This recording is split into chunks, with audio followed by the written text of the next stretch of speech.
Bon, vu que la séance en classe n'était pas enregistrée, je vais vous faire une petite vidéo pour vous montrer comment travailler le TP2, qui est un peu conséquent, qui s'étale sur 2 séances et qui est strictement lié au matériel, à la matière demandée pour l'examen.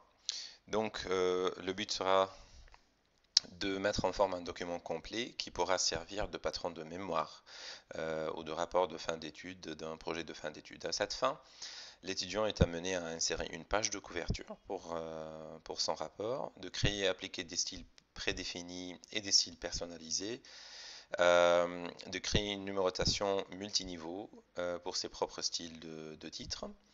Ça veut dire numéroter les titres de chapitres comme étant chapitre 1, chapitre 2, etc., les sections, d'insérer une table de matière automatiquement générée, d'insérer des figures et des tables avec des libellés et avec des signés, des cross-references, insérer une table de figures et une table de tables automatiquement générées toutes les deux, insérer des formes, ça veut dire des shapes, des rectangles, des carrés, etc., pour indiquer certains points dans les figures, insérer des notes de bas de page, footnotes, marquer des entrées dans une table d'index, ça veut dire marquer certains mots pour qu'ils s'affichent dans la table d'index vers la fin du document, puis insérer la table d'index à la fin du document, créer des références, citations,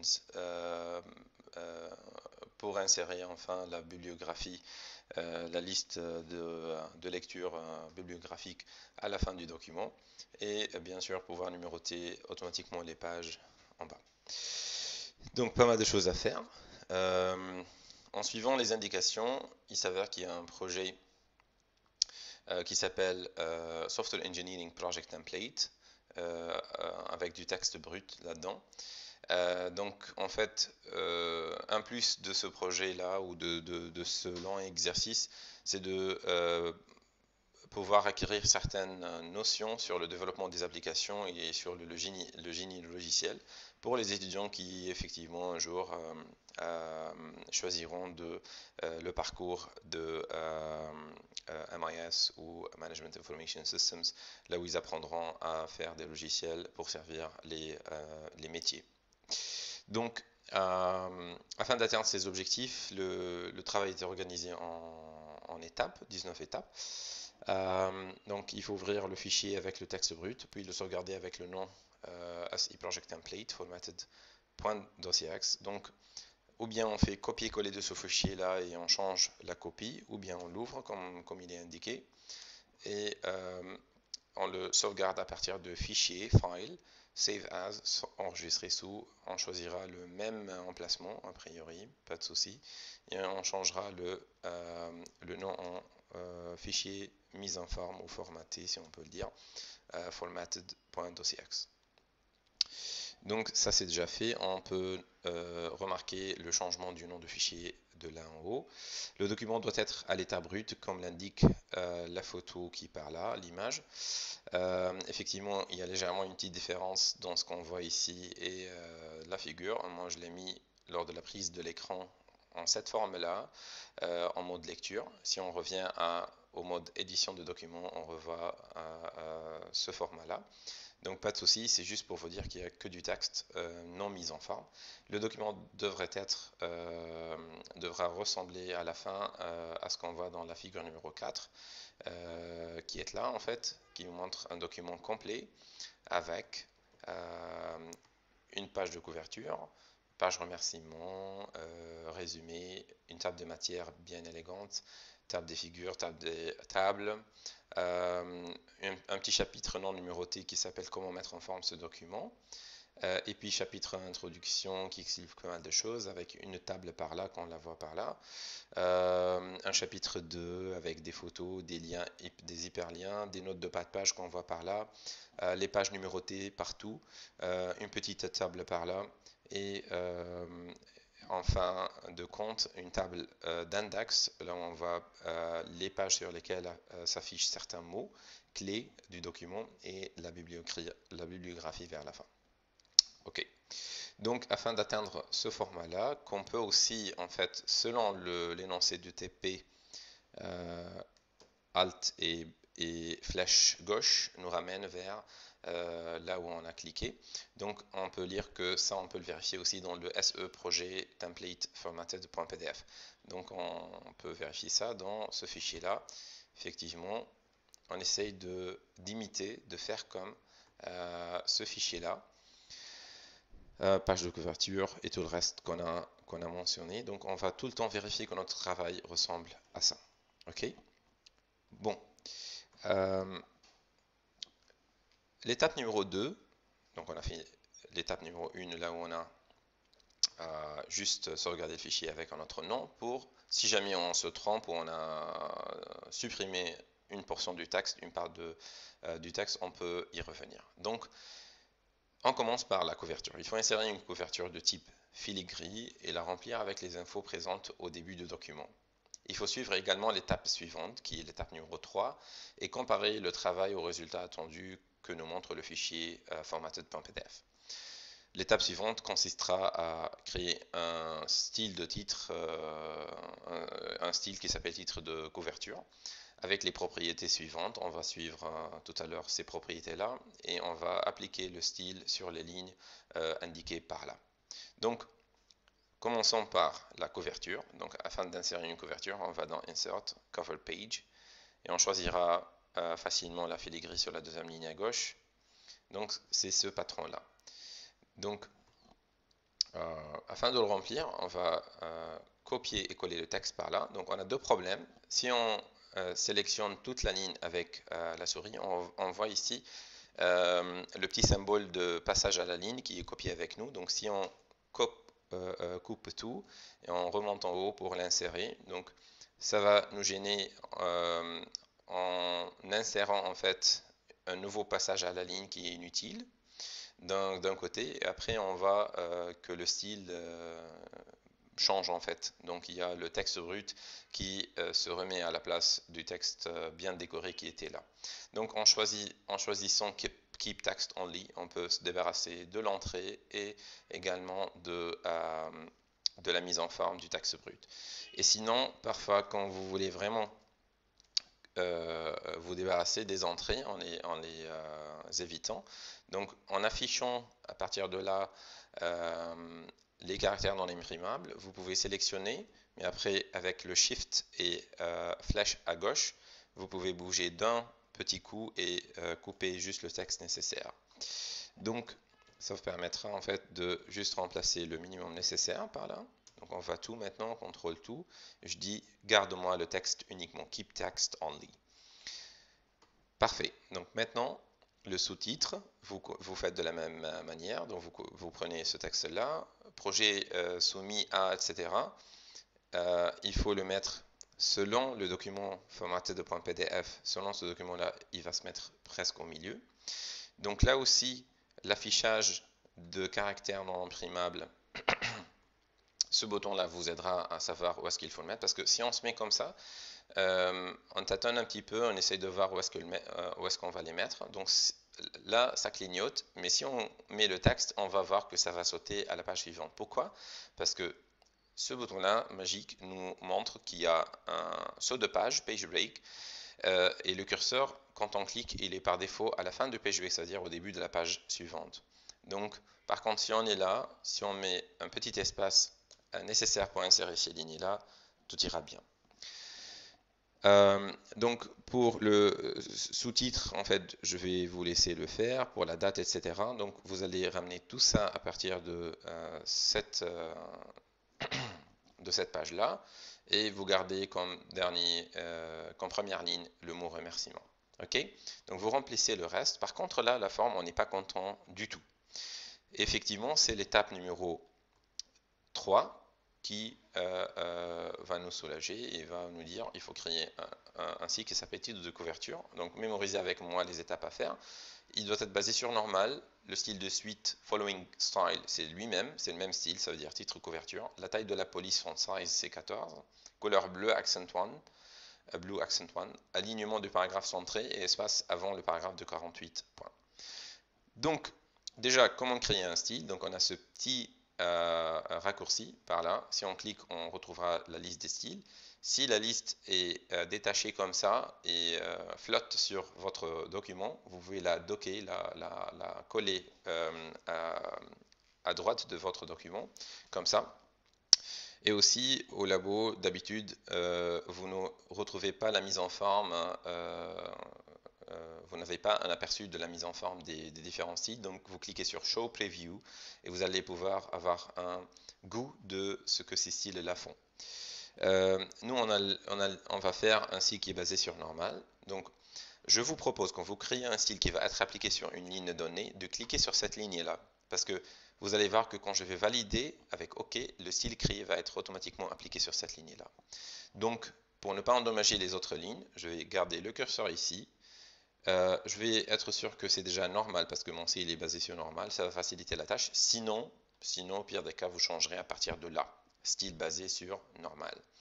Le style s'appelle titre, pardon, couverture. Quand je fais tabulation ou je clique ailleurs, ça va se valider comme non et ça va se mettre automatiquement the following style for the following paragraph is also titre couverture. Donc je garde cette option là puisque c'était ce qui est demandé. La police c'est 14. La couleur c'est accent 1. En fait, vous bougez votre curseur sur la couleur concernée et vous lisez. Si c'est blue accent 1, vous êtes content. Sinon, parfois, vous aurez à l'examen parfois, mais pas exprès, hein, des noms un peu bizarres, comme blue accent 1 lighter 40%. Donc, ça veut dire qu'il faut bouger le curseur pour regarder dans les bleus. Mais ça va être jamais un vert, par exemple. Donc, c'est néanmoins pas trop difficile à détecter. Et lighter, ça veut dire c'est dans le clair. Et darker, ça veut dire c'est dans les foncés, dans les dégradés foncés du bleu. Donc, je choisirai cette couleur-là. Je peux aussi mettre centré par là, mais bon, je vais aller dans format. D'ailleurs, dans font, je peux changer toutes ces propriétés-là. Et dans paragraphe, je trouverai tout mon plaisir pour changer l'alignement en centré.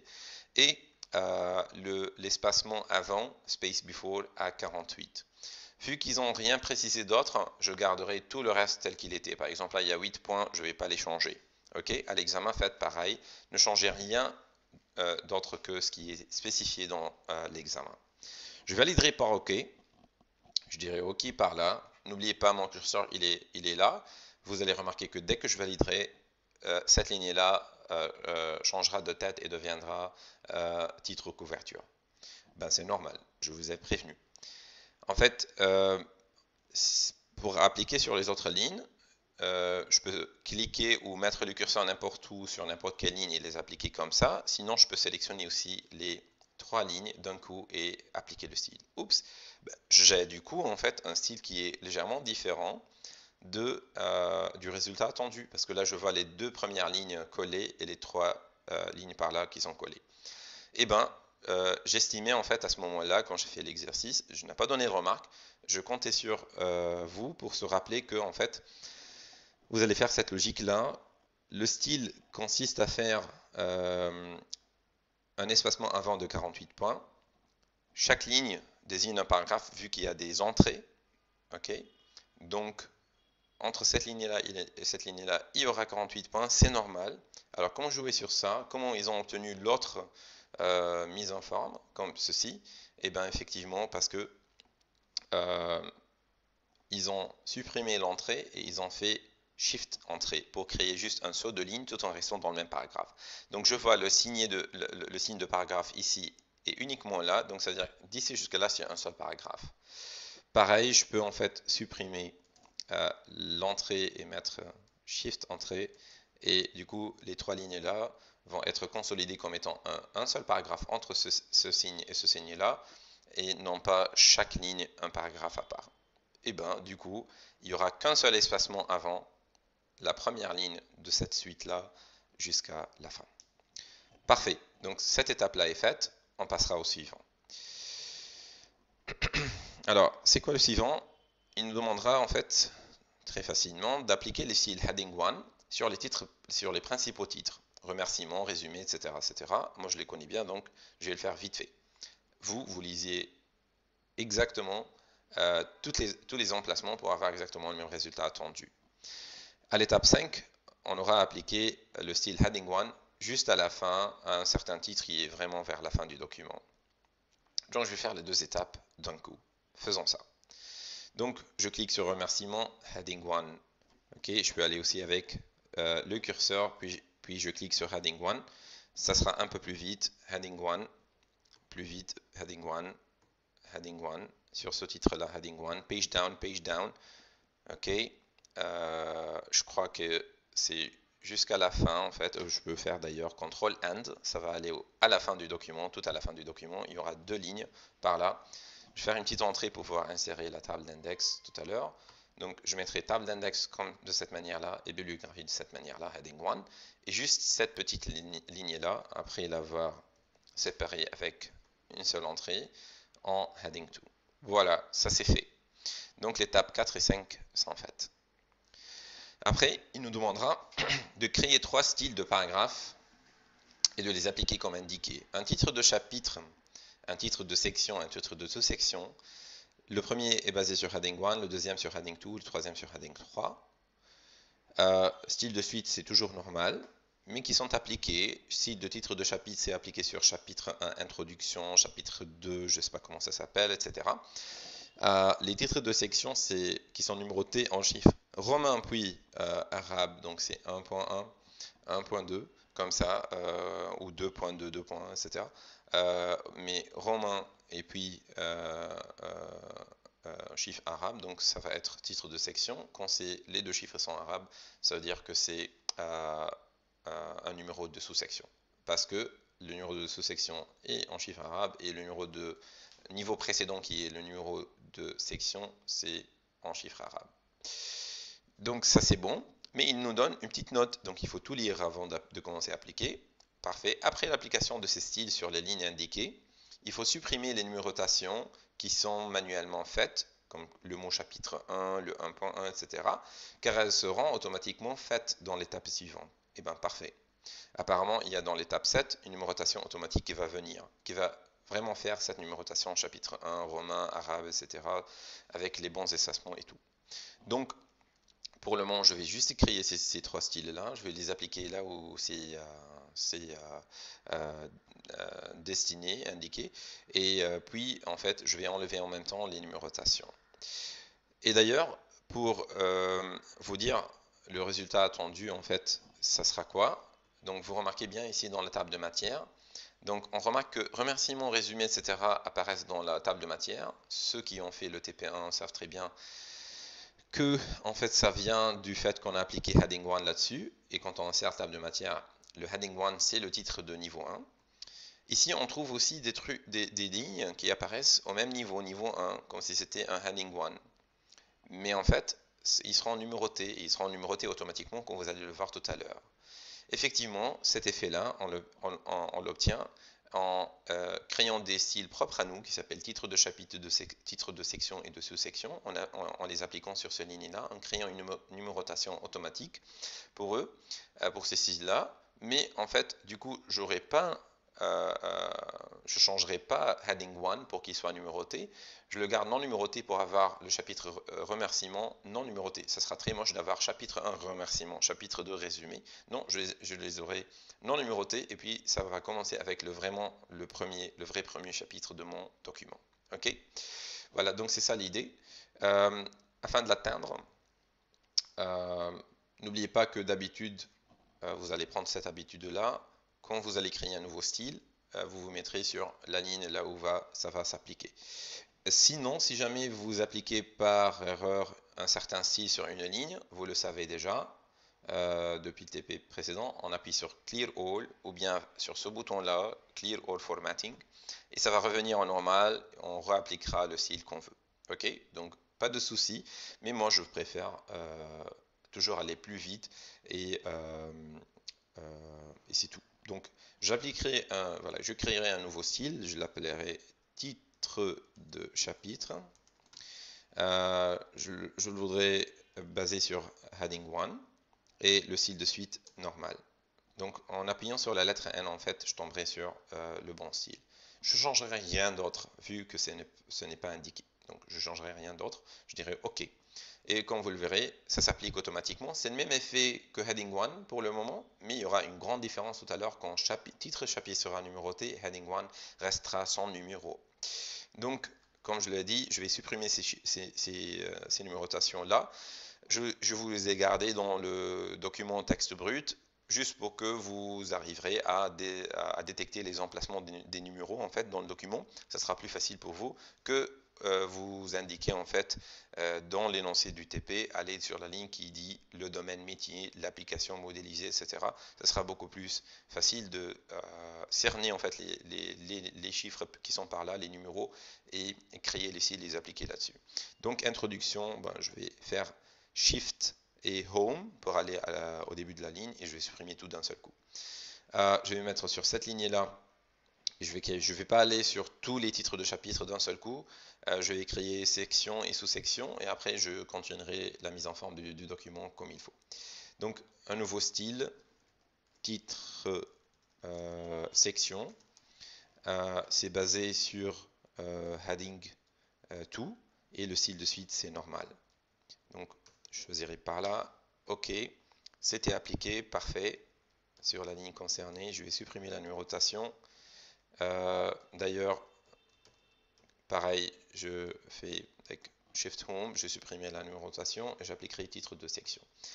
Exprès, j'ai choisi en fait des noms titres blablabla pour vous, pour que ça soit vraiment l'un à côté de l'autre.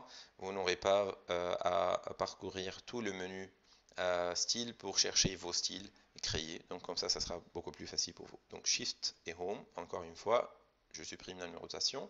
Par contre là, c'était un 2.1, chiffre arabe les deux, donc ça veut dire c'est une sous-section. Et aussi, je peux le détecter à partir de la table de matière du document ciblé. Donc, c'est une sous-section. Donc, du coup, c'est l'occasion de créer le dernier style, sous-section. Bon, je supprime ça, c'est pas grave. Je fais un nouveau style, titre, sous-section. Et enfin, le style, c'est basé sur heading 3. Et le style de suite, c'est normal. Parfait, je validerai avec OK. Ça, c'est fait. Il y aura une autre sous-section.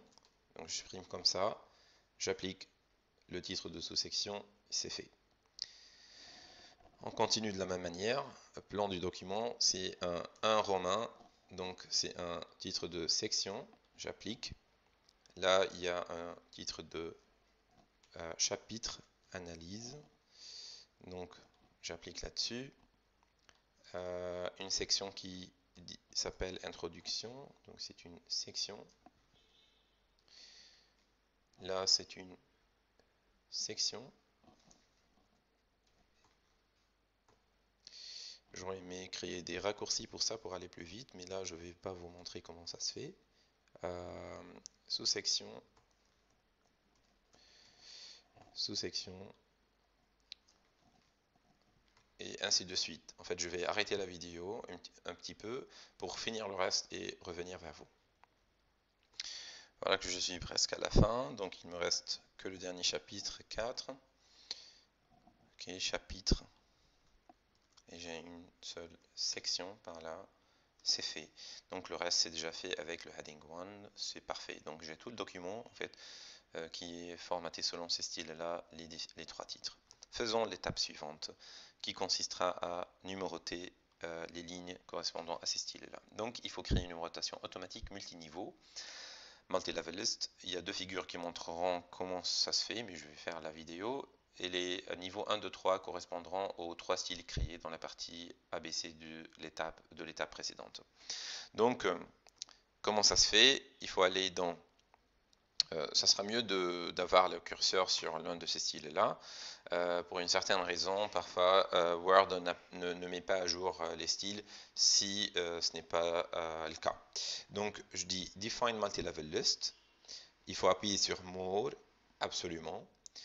Choisis le premier niveau. Alors, je peux m'inspirer toujours du document cible pour savoir comment il faut les numéroter. Donc, c'est un chiffre romain. Le mot chapitre, il y a un tiré. Donc, faisons ça. Et après, on parlera du reste. Donc, chiffre romain, par là. à la fin, je ferai un petit tiret, le mot chapitre 1. Et le style, c'est le plus important. Il faut lier ce niveau-là à un style donné. Et bien là, ça sera le titre de chapitre. OK? Donc ça, c'est déjà fait. Donc, faisons l'étape numéro 2. Alors, comment c'est numéroté? Il y a le domaine métier, blablabla. C'est numéroté comme le numéro du pair, en fait, du niveau pair, du niveau précédent. Et puis, un numéro spécial à ce niveau-là de section 1, 2, 3, mais en chiffres arabes. Donc, parfait. On va utiliser donc les chiffres arabes, ils sont tout au début, les 1, 2, 3, utilisés dans le monde latin. Et ce qu'on utilise nous en arabe, en fait, ce sont les lettres, les chiffres indiens. Ce qu'on a comme 1, 2, 3 utilisés dans le monde arabe, ce sont les chiffres indiens. Donc c'est pour ça que je parle de chiffres arabes. Donc je dis inclure le numéro du niveau précédent, level 1.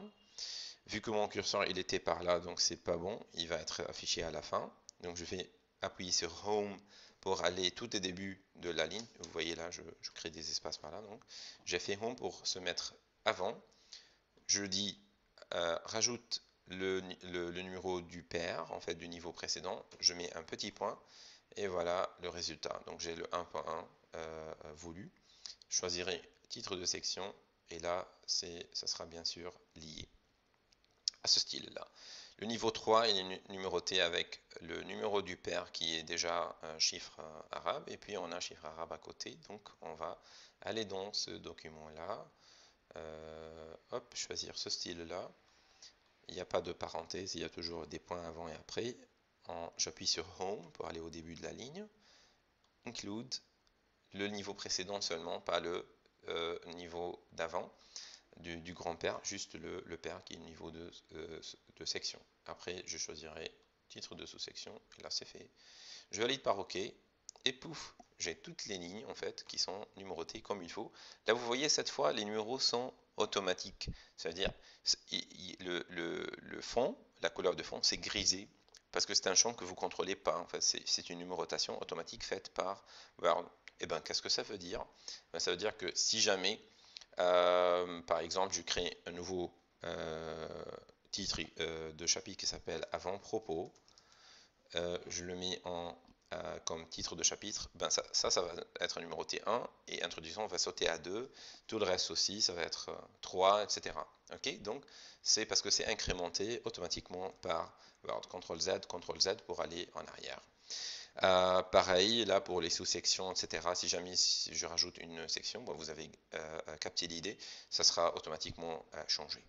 Alors, je passe à l'étape suivante.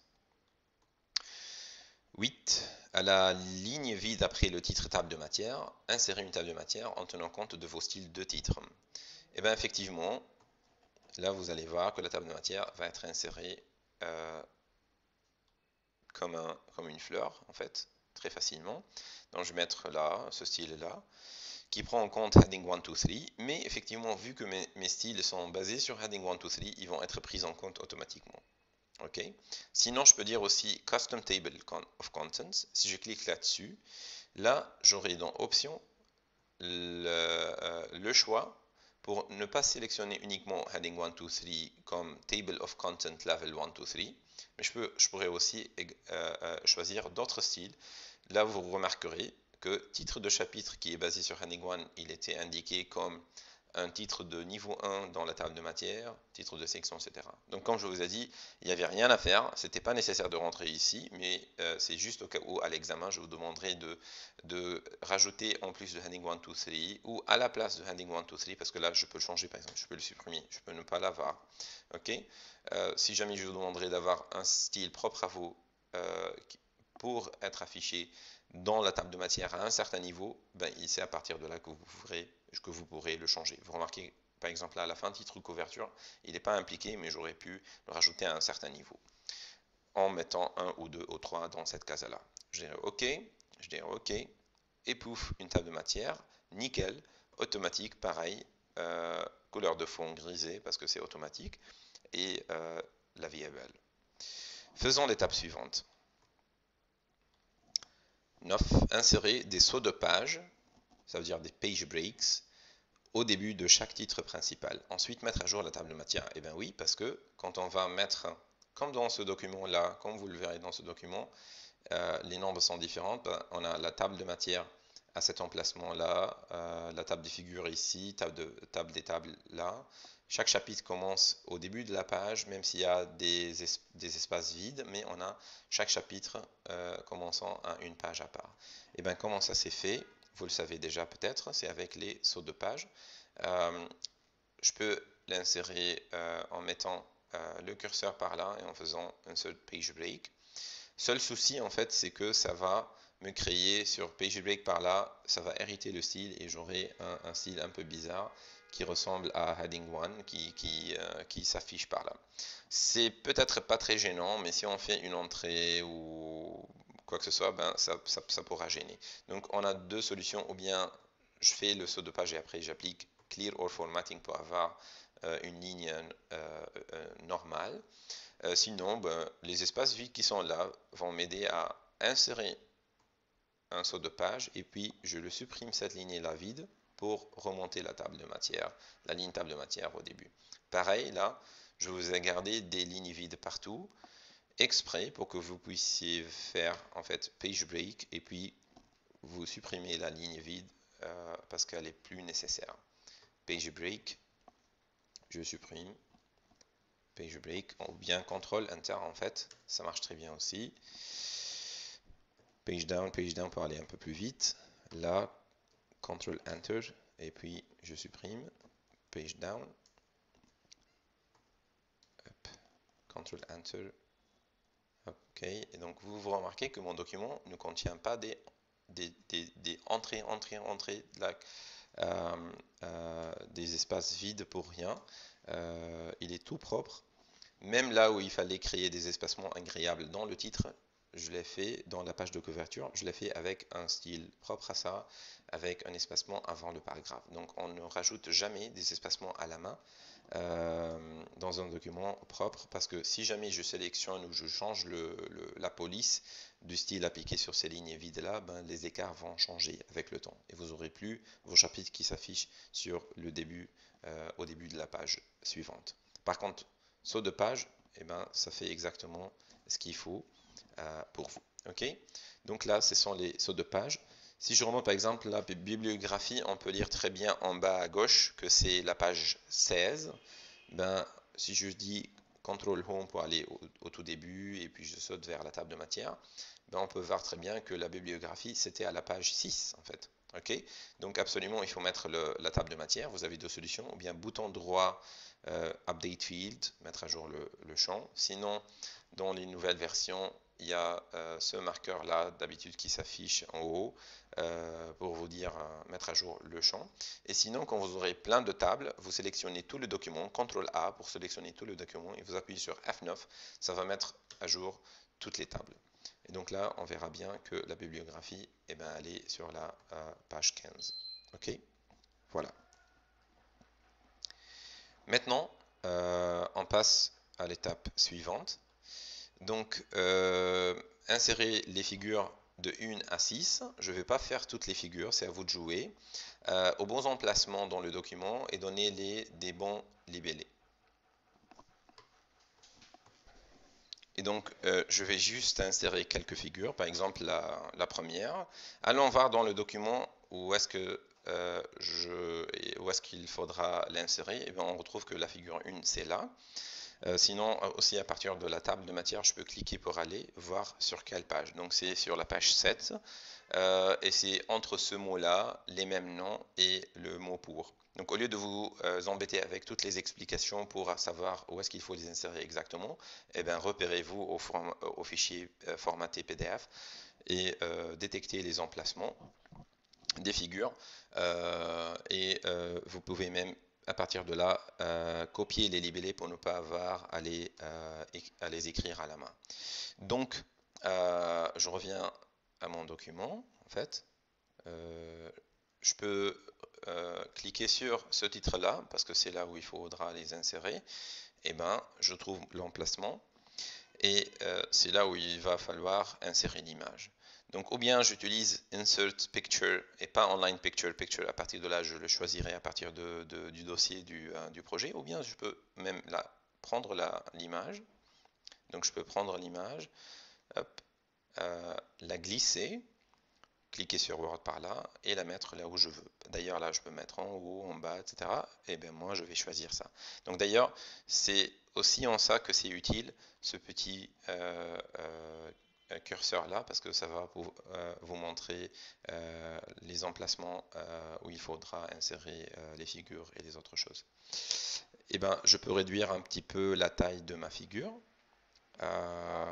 Vous savez que moi j'aime bien, si jamais on va réduire la taille de la figure, ben je préfère absolument utiliser les petits points sur les coins et pas d'en bas ou à gauche, parce que c'est tellement moche de changer le aspect ratio de votre figure, c'est-à-dire les dimensions proportionnelles de votre figure.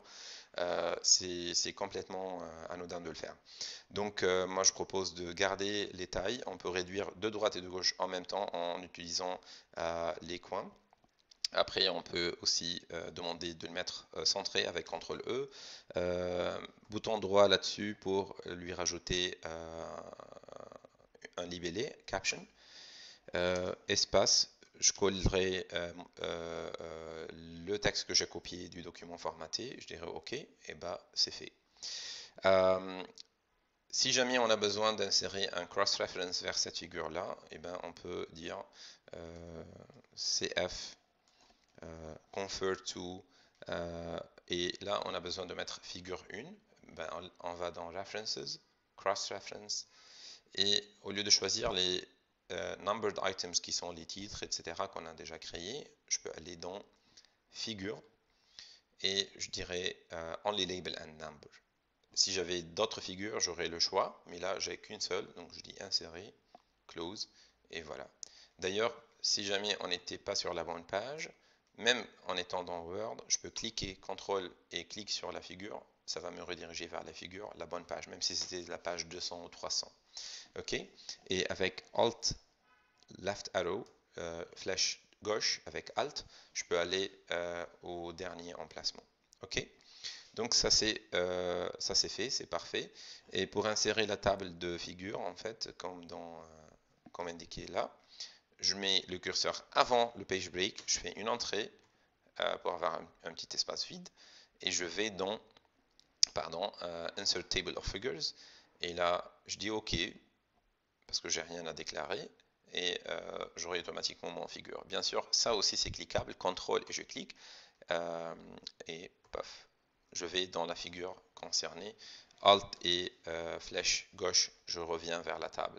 Donc comme ça, vous pouvez par exemple le dernier jour, avant de rendre votre document, le vérifier vite fait, vérifier que toutes les figures sont présentes, sont claires, etc. Les tables, les différents titres, etc. C'est marrant, c'est bien.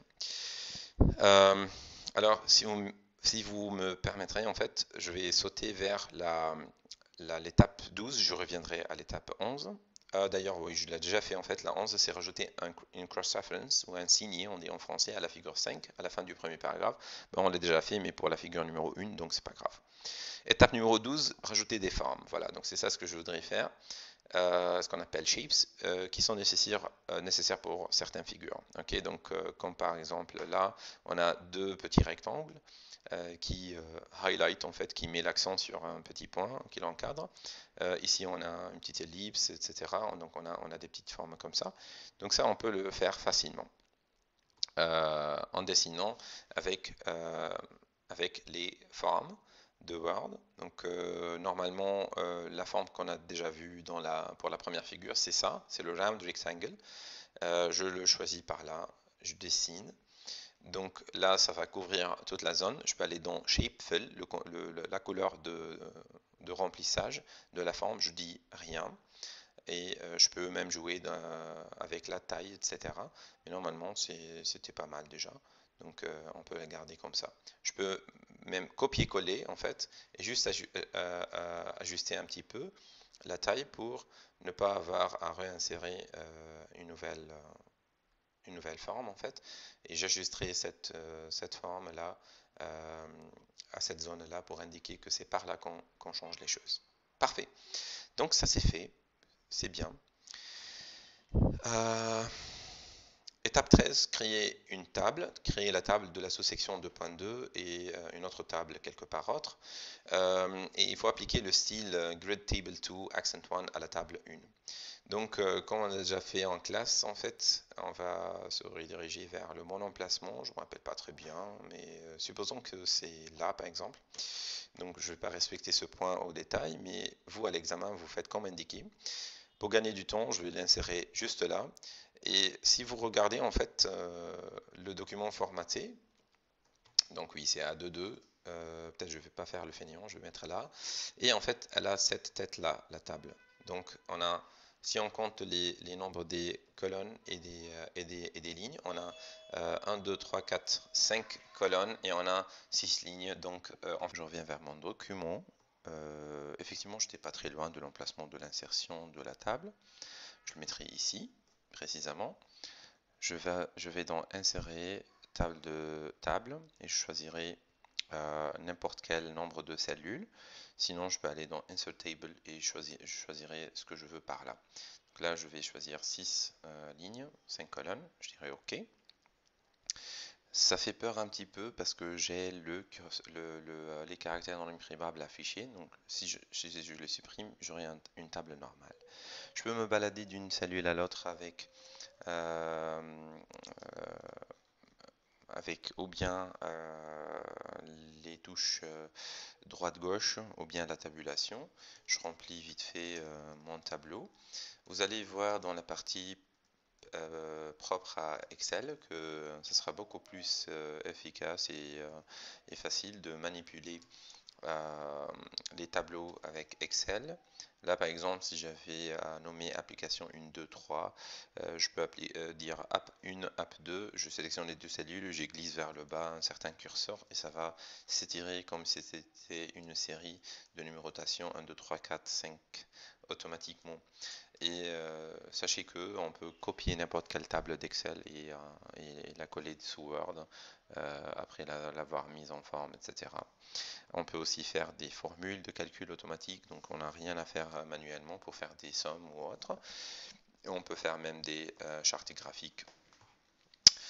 Donc voilà, je sélectionne ma table en fait et je vais directement appliquer le style à partir de design, le style qui était indiqué, qui est là, le grid table, je pense celle-là, oui, ou bien grid table 2 accent 1, oui, c'est celle-là. Et je crois qu'il y avait marqué quelque part des X ici et là, donc vous pouvez les mettre. Donc en fait, pour les X qui sont marqués, si vous voulez les centrer, vous sélectionnez les cellules concernées. J'utilise toujours le Shift et je me balade avec les curseurs à droite à gauche. Et après, je peux aller dans Layout et je sélectionne en fait l'une de ces propriétés-là. Certains X sont mis en majuscule parce que j'ai validé avec Entrée ou bien je vais aller avec le curseur vers le bas. Sinon, je peux aussi sélectionner le texte et à partir de là, je peux choisir uppercase, lowercase, ce que je veux. Donc, je peux le ramener lowercase si jamais j'ai envie de faire ça. Vu que la première colonne ne prend pas beaucoup de place, donc je peux étaler mes colonnes qui sont là parce que vous avez à écrire les mots fonctionnalité 1, fonctionnalité 2, donc vous aurez besoin de plus d'espace. Donc vu que j'ai élargi par là, je peux resélectionner comme je viens de le faire en ayant ce symbole là noir. Je reclique et je glisse ma souris à droite. J'ai maintenant toutes les colonnes sélectionnées et en fait je peux dire avec le bouton droit distribuer les colonnes équitablement, distribute columns evenly, et là j'aurai une mise en forme assez cool. Donc ça c'est en ce qui concerne la table. Bien sûr, il y a plein d'options. Vous pouvez faire, je sais pas quel exercice, peut-être numéro 2 du TP de l'année précédente. Il y a plein d'astuces sur les tables et vous pouvez les découvrir tout seul. En fait, à partir du design, il y a plein de choses déjà sur les couleurs de fond, sur les bordures, etc. Que vous pouvez faire. Et à partir de layout, il y a plein d'autres choses comme faire fusionner certaines cellules, merge cells, ou bien splitter des cellules, insérer des colonnes ou des lignes, changer les propriétés de la table entière, en fait. Par exemple, demander qu'elle soit centrée par rapport à la page, etc. etc. Et puis, on peut à un certain moment, si on a 10 fonctionnalités, et on n'a que les X qui sont écrites par là, donc je peux sélectionner tous ces textes-là, et changer la direction du texte vers le haut, vers le bas, et avoir autant de colonnes que je veux, même si le texte qui est écrit il est un peu long, sachant que les valeurs qui sont marquées en bas sont pas très larges. Donc voilà, le reste c'est vraiment à découvrir par vous-même. Donc là, ça s'est élargi, je peux le ramener comme ça. Voilà, c'est vraiment très facile à manier et c'est à vous de découvrir tous ces menus-là. Alors, continuons avec ce qui reste dans les étapes. Donc, on vient de finir l'étape 13. Faisons la 14, générer la table des figures et la table des tables. On l'a déjà fait en fait pour la table des figures. Quant à la table des tables, en fait, ça va être jouable si jamais on clique sur la table elle-même. On fait bouton droit ou par contre, pardon, je vais dans référence et je dis insérer caption et je marque le label de ça, c'est tableau et je dis pas above the selected item. La position, ça ne doit pas être avant l'item sélectionné, mais plutôt below the selected item, après, en dessous de l'élément que j'ai qui est la table. Et je donnerai ce que je veux comme ça, par exemple, comparaison des propriétés, etc., offertes par les applications. Donc je valide par OK, et voilà la, la, en fait le libellé. Donc j'ai ici le numéro qui est grisé, il est automatique comme pour les figures, et cette mention qui indique que c'est une table. Bien sûr, je peux les référencer en fait aussi par là avec cross-reference, pareil. Et quant à la table des figures, je peux l'insérer facilement. Pardon, la table des tables, je pourrais l'insérer facilement en faisant une entrée ici au début de la ligne. Et je dirais insérer table de tableau en fait. Je dis OK et pouf, je l'ai maintenant. Ok, donc c'est toujours à partir de table de figure, table de table. C'est vraiment en choisissant le libellé à partir de là. Il a considéré le dernier libellé que j'ai créé, que c'était un tableau. J'aurais pu faire pareil, une table d'équations si j'ai créé un document mathématique, etc. Ok, donc ça c'est fait.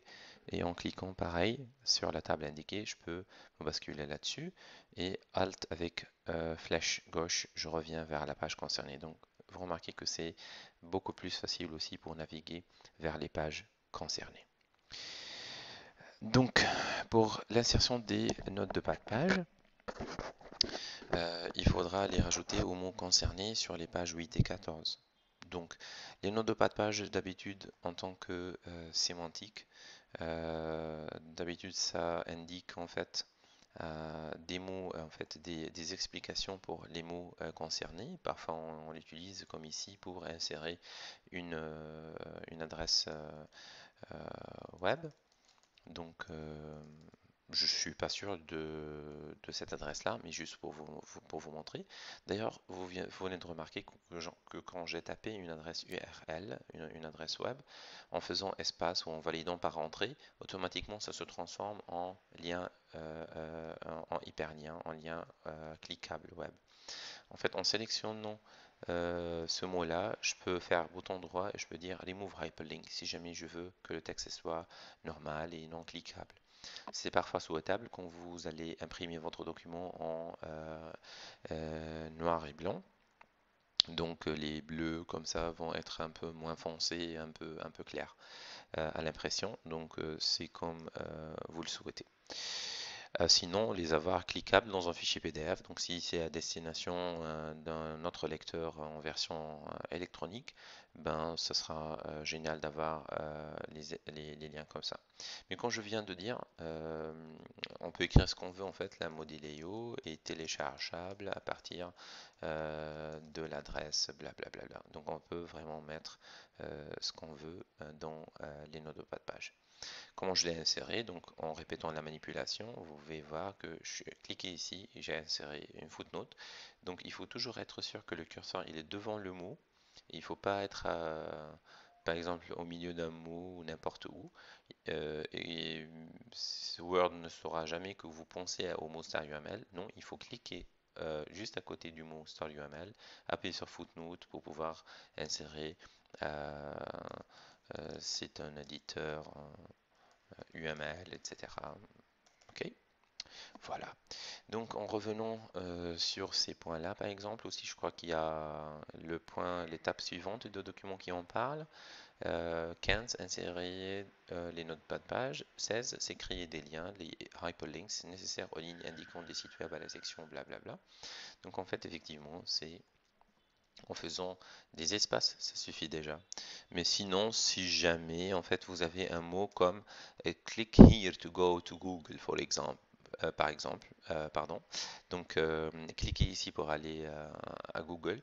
Donc, vous pouvez sélectionner le mot cliquer ici et la rendre un lien hyperlink en cliquant sur ça et en définissant le lien hyperlink de cette manière-là. Vous dites OK si vous êtes content avec le contenu et ça va se transformer en lien hyperlink. Et comme je viens de dire, on peut aussi le resélectionner et faire un bouton droit Remove Hyperlink, ça va disparaître. OK. Parfait, donc c'est comme ça que c'est fait. Si vous n'êtes pas content de cet petit espace, vous pouvez revenir en arrière et supprimer le petit espace que j'ai fait sur ces deux lignes-là. Si vous êtes assez méticuleux, comme bah, vous remarquez que je le suis. Donc, sinon, on peut aller tout droit vers les autres étapes. Donc, 17, marquer les entrées de la table d'index, puis insérer-les après le titre table d'index. Donc, afin de faire ça, je vais me reporter sur la page de table d'index et essayer de voir les mots qui sont indiqués. Et bien, il y a par exemple Gantt ou PERT ou WBS qui sont des mots-clés qui sont indiqués aux pages concernées. Et certains mots qu'on besoin, il y a en fait pour ces mots-là, il y a le mot besoin, mais si je parle d'une analyse de besoin, c'est sur une certaine page, les besoins fonctionnels, c'est sur une autre, etc., etc. Donc on peut avoir en fait des entrées comme PERT, WBS et Gantt, et des sous-entrées comme dans la table d'index comme fonctionnel, besoin fonctionnel, non fonctionnel, etc. Donc, afin de faire ces deux trucs-là, en fait, je vais aller dans Références et on a Insert Index, qu'on va utiliser tout à l'heure, mais on a avant ça Mark Entry, donc pour marquer certaines entrées dans la table d'index. Et bien voyons, par exemple, là, les mots techniques de Gantt et de PERT, de WPS, etc. Donc je peux sélectionner comme ça, dire Mark Entry, et je dis Mark. OK? On peut aussi dire Mark All si on veut vraiment rajouter toutes les occurrences du mot WBS sur toutes les pages. OK? Par exemple, le mot diagramme, je peux sélectionner ça et dire Mark All Entry. OK? Donc ça va vraiment sélectionner toutes les entrées. Vu que j'ai ce pointeur d'affichage de caractères non imprimables, eh ben on voit des trucs un peu bizarres par là, parce que c'est vraiment marqué comme une entrée dans la table d'index. Mais n'ayez pas peur, si vous désactivez ce marqueur-là, ben, il n'y a rien qui s'affiche devant vos lecteurs. Si je veux vous montrer en fait comment faire une sous-entrée dans la table d'index, ben, cherchons le mot besoin. Donc, je peux dire là pour besoin, donc je peux aller dans référence, mark entry. Donc je peux cliquer sur sub entry pardon, donc je peux sélectionner analyse des besoins, en fait analyse tout court, je peux le mettre là dans sub-entry, ah non, donc besoin, je clique ici, je peux écrire analyse, je dirais mark all, je peux dire, pardon, c'est pas ça, CTRL Z, donc mark entry pour besoin, et dans sub-entry je peux dire analyse, je dis mark, voilà, parce que ce besoin-là, ça parle de l'analyse de besoin. Je peux aller dans ça, en fait, et je peux dire que ce besoin-là, c'est le besoin, ça parle de besoin fonctionnel. Ok, je dis mark, etc. Donc, je clique chaque fois sur la partie. Donc, vous remarquez, c'est le mot besoin, mais ça parle de besoin fonctionnel, spécialement ici. Donc ça vous montre qu'il y a une sous-entrée sous le mot besoin.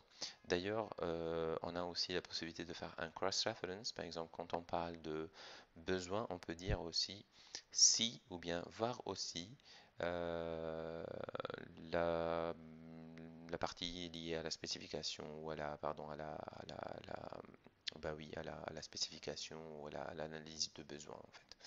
Donc on peut dire regarder une autre entrée dans l'index pour faciliter la vie des lecteurs. Donc je vais aller tout droit à l'endroit là où il faudra insérer l'index. Je vais me contenter de ces quelques mots-là. Je vais dire Insert Index. Je dirai OK. Et voilà, donc j'ai besoin avec analyse et fonctionnel sur ces pages-là, diagramme sur toutes ces pages-là, WBA sur cette page-là. OK. Donc d'ailleurs, si j'enlève ce marqueur-là, eh j'aurai une table qui est assez élégante, assez raisonnable. Bien sûr, en insérant la table d'index, il y avait plein de possibilités, par exemple de faire un right align page number. Si je dis OK, il me propose, do you want to replace the selected index? Je dirais oui, et ça va se remplacer comme il faut. OK? Moi, je trouve que c'est un peu plus... c'est pas mal comme ça, mais dans pas mal de bouquins, on retrouve le nombre de la page directement après le mot. OK. Bon, il nous reste la bibliographie, et je crois que c'est vraiment presque le dernier point. Il faudra définir la citation apparaissant après le mot Somerville du chapitre Comment mettre en forme ce document. Alors, c'est quoi cette histoire-là? Bien sûr, il faudra à la fin insérer la bibliographie avec ce style-là à pas. Donc, si on regarde le document cible, on trouve qu'il y a un bouquin qui est écrit par Samuel Somerville et qui s'appelle Software Engineering, qui est fait par le publisher, par la maison d'édition Pearson en 2014. Par contre, où est-ce qu'il est référencé ce document-là? Eh ben, on peut voir qu'il est indiqué à la fin de cette section-là, vers là, on dit, voici un exemple de citation. Selon Somerville 1, le génie logiciel est formidable. Donc effectivement, je vais faire pareil en fait. Je vais aller dans mon document. Hop.